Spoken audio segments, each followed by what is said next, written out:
Hey, hey, welcome to another podcast of Powerful Daryl. That's me, Daryl. And you know I talk about music and movies and such, right? Okay, let's get on with it. So here we go. Thanks for joining today. I hope you enjoy this one. For the musical section, I think we need to talk about John Michael Osborne, also known as Ozzy. He was born in England in 1948, and he was also known as the Prince of Darkness and the Godfather of heavy metal. He was also the lead singer of Black Sabbath, which formed in 1968. Now, Ozzy grew up in poverty, and he shared a bedroom with his 5 siblings. Unfortunately, at the age of 11, he was sexually assaulted by school bullies, and he had attempted suicide multiple times as a teenager. He was inspired to become a musician after hearing the Beatles' song She Loves You on the radio at the age of 14. It's kind of funny how the Beatles keep popping up as an influence in my discussions. Now, my opinion is that the sexual assault shaped the madman that he became. Even as an adult, he was always playing pranks and being a clown. He also had low self-esteem, low confidence. The near instant success of Black Sabbath gave Ozzy the freedom, and he did enter the world of drugs and alcohol, which increased the frequency and the intensity of his antics.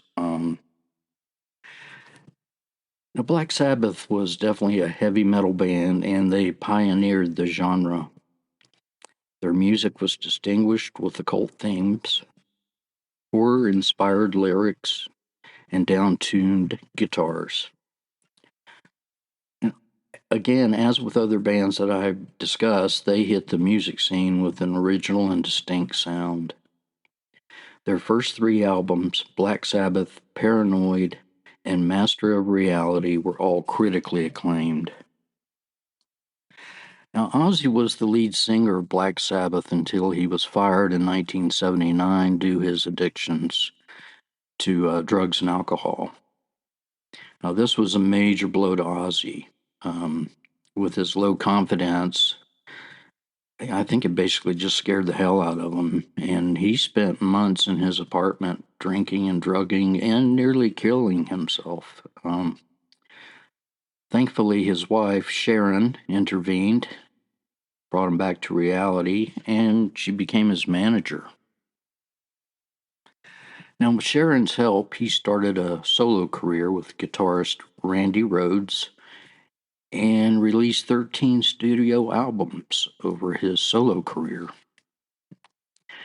And the first 7 were certified multiple platinum in the U.S. Randy Rhoads delivered the exact type of guitar playing that Ozzy was looking for, and they became close both professionally and personally. His first album, Blizzard of Oz, was a huge commercial success and yielded several hits like Crazy Train, Mr. Crowley, and Suicide Solution. Now, the song Suicide Solution was controversial, and Ozzy was sued by the parents of a 19-year-old guy who shot and killed himself after listening to it. They claimed that Ozzy was encouraging self-destructive behavior, especially to susceptible people. Now, the lyrics speak of death by intoxication, and they were actually based on Ozzy's own substance abuse. The case was dismissed on the grounds of the First Amendment protecting Ozzy's rights to artistic expression. Now, here are just a few of the lyrics. Wine is fine, but whiskey's quicker. Suicide is slow with liquor. Evil thoughts and evil doings. Cold, alone, you hang in ruins. Yeah, this song's a real picker-upper, but it's a very cool song, and I think it very well expresses the state of Ozzy at that time. He's also well known for his antics both on stage and off. After signing his first solo record deal in 1981, he was in a meeting at CBS Records. They didn't really have they were not big Ozzy fans. They had other major stars on the label, but Ozzy went in and he brought two doves with him. And his intention was to release them in the air during the meeting as a sign of peace. But he was intoxicated, and he bit the head off of one of the doves. Actually, on the internet, you can look that up, and there are photographs that kind of document that event. A bird with no head in his hand, and then a few feathers and a little bit of blood coming out of his mouth. And the rumor goes that while being escorted out, he grabbed the second dove and bit its head off as well. In 1982, during a concert, a fan threw a live bat on stage. Well, Ozzy picked it up and bit its head off. Now, while the bat was being bitten, the bat managed to bite Ozzy as well, and he had to get vaccination treatments to prevent rabies.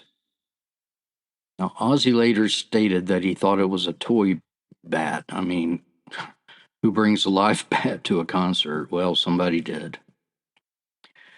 Anywho, this is part of the charm of Ozzy, and it really did help him become famous. So the 1980s were a wild time for Ozzy. And at the age of 25, Randy Rhoads was killed in a small plane crash.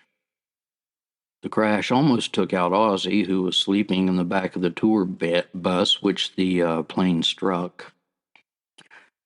Now, his wife, Sharon, believes that this loss put Ozzy in madman mode for the remainder of the 1980s. In 1984,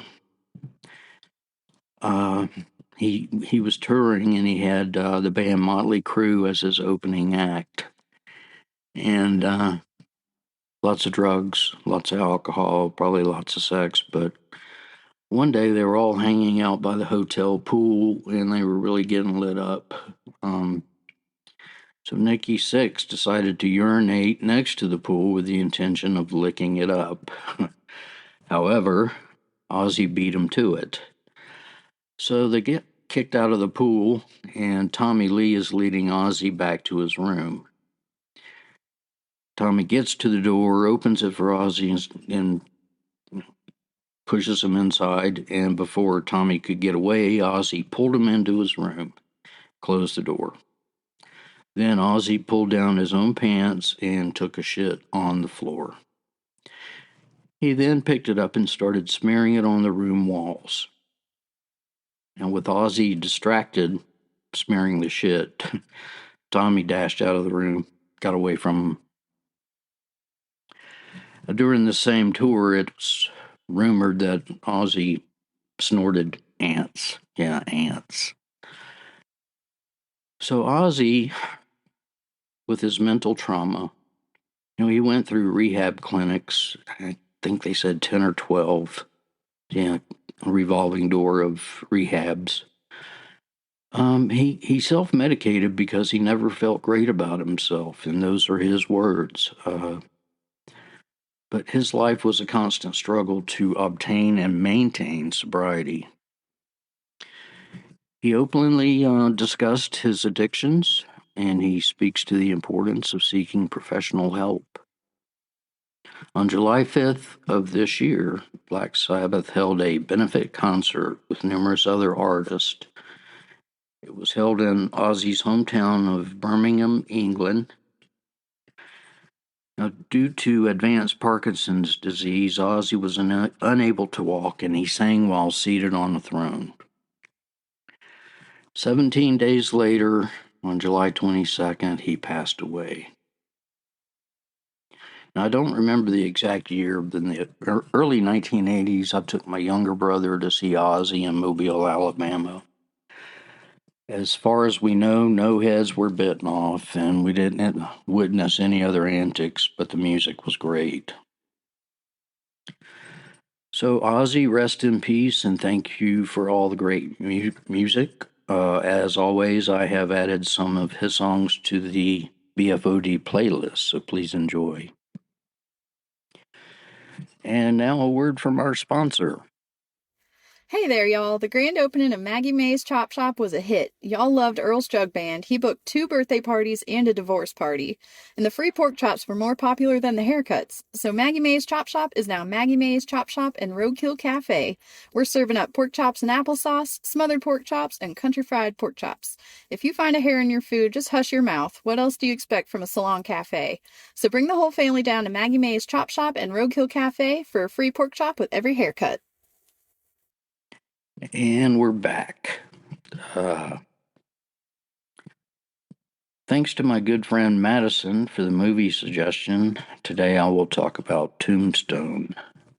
Great movie. It was released in 1993, and it's loosely based on events that took place in the 1880s in southeast Arizona.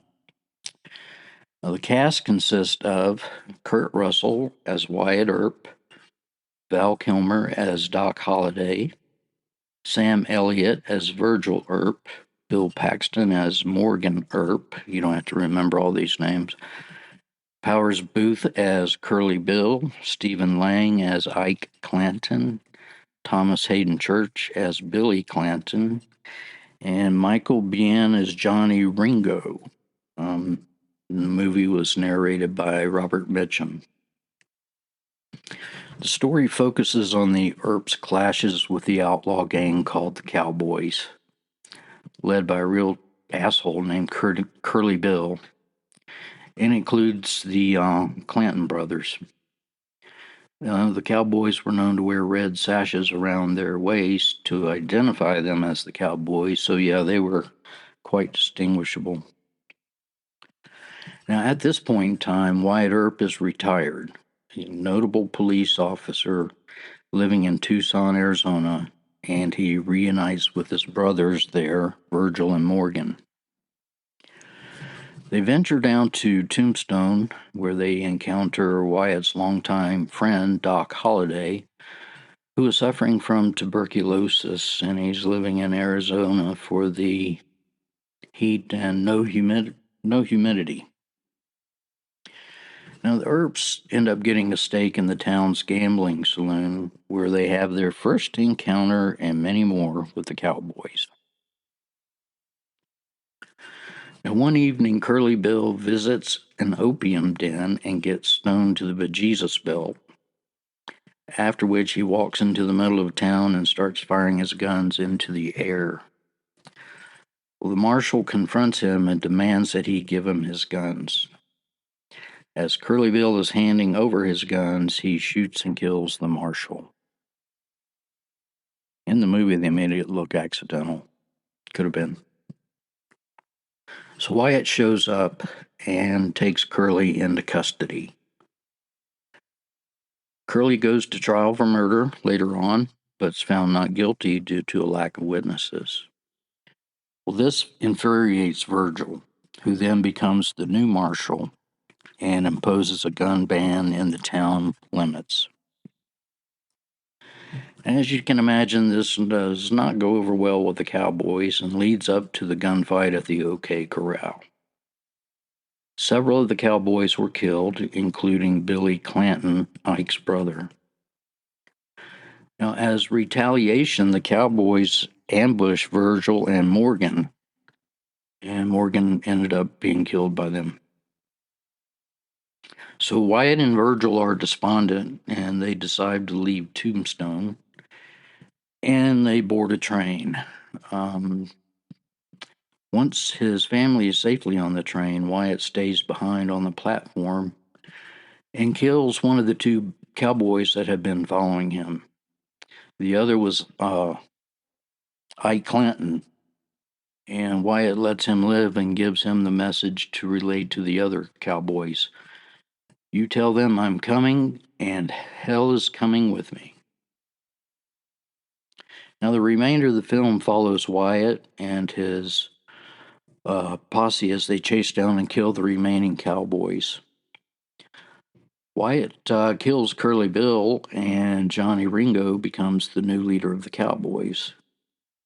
Johnny sends a message to Wyatt that he wants a showdown to end the hostilities, and Wyatt agrees. Let me say at this point, there's no love lost between Johnny Ringo and Doc Holliday. In fact, Doc had many encounters with the Cowboys in the saloon, including and especially with Ringo. In one of the best scenes of the film, in the saloon, Ringo puts on a show by twirling his guns in a very fancy manner. It's funny, Doc responds by mimicking his show using his drinking cup. Great scene. So at the spot for the showdown between Ringo and Wyatt, Doc surprisingly shows up instead of Wyatt. Ringo is visibly shaken.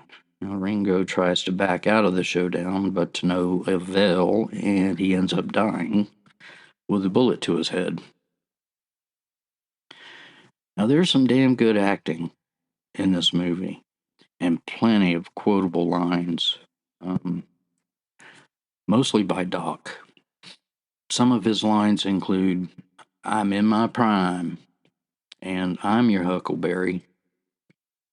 Now, speaking of Doc, played by Val Kilmer, oh my God, it's just an outstanding portrayal. And it's really a shame he didn't get at least an Oscar nod for it. Now, the film has become a cult classic, and I've watched it numerous times, and I highly recommend it. Give it a chance if you haven't seen it yet. And thanks again to Maddie for the suggestion. Word of the week.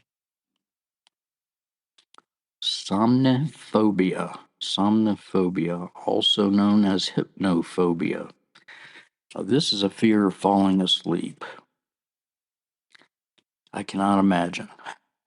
I have a fear of heights, so I don't go anywhere where I might be susceptible to that. But the fear of falling asleep is pretty terrible. It disrupts every aspect of a person's life due to sleep deprivation. It can be caused by trauma, such as nightmares or sleep paralysis. It could be caused by the act that you're vulnerable while you're in bed asleep, and also the fear of dying in your sleep. So that's a pretty cool word. I'm just glad I don't have it. Okay, joke of the week. Why are your turds tapered? So your asshole doesn't slam shut. I hope you like that. Question of the week. First, we'll discuss the answer to the question from the last time we were together, which was 2 episodes ago. Where do the countries France and the Netherlands share a border? Got to give my friend Adam a nod for this question. It's actually on the island of St. Martin in the Caribbean Sea. The island was first discovered by Columbus in 1943, and the ownership was disputed by Spain and the Netherlands for some reason.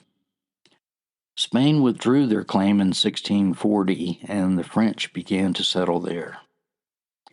In 1648, the two nations signed the Treaty of Concordia in order to avoid further fighting over the ownership of the island, and that created the border.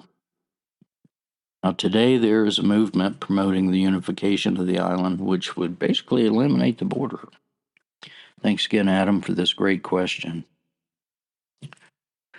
New question of the week. Let's stick with the theme of turds. Sorry. I think it's a good one. Where in the human body does liquid stool become solid stool? Where in the human body does liquid stool become solid stool? Yeah, I read it right. Here's your thought for the week. If you find yourself in a hole, stop digging. A good friend of mine told me that early in my engineering career. Made a lot of sense to me. So please don't forget about the playlist that I've set up that accompany this podcast. And yeah, it's still getting pretty long, but I don't want to trim it down, as I think there's people out there still picking up at season 1, and I don't want them to miss out. As usual, you may contact me by clicking on the send me a text button in the episode, or directly at bfodpodcast@gmail.com. Love to hear from you. By the way, I'm also available on YouTube now. So if you prefer that platform, or if you have friends that only use that platform, it's now available to them. Thank you for listening. I hope you enjoyed this episode, and I will talk to you next time. Bye.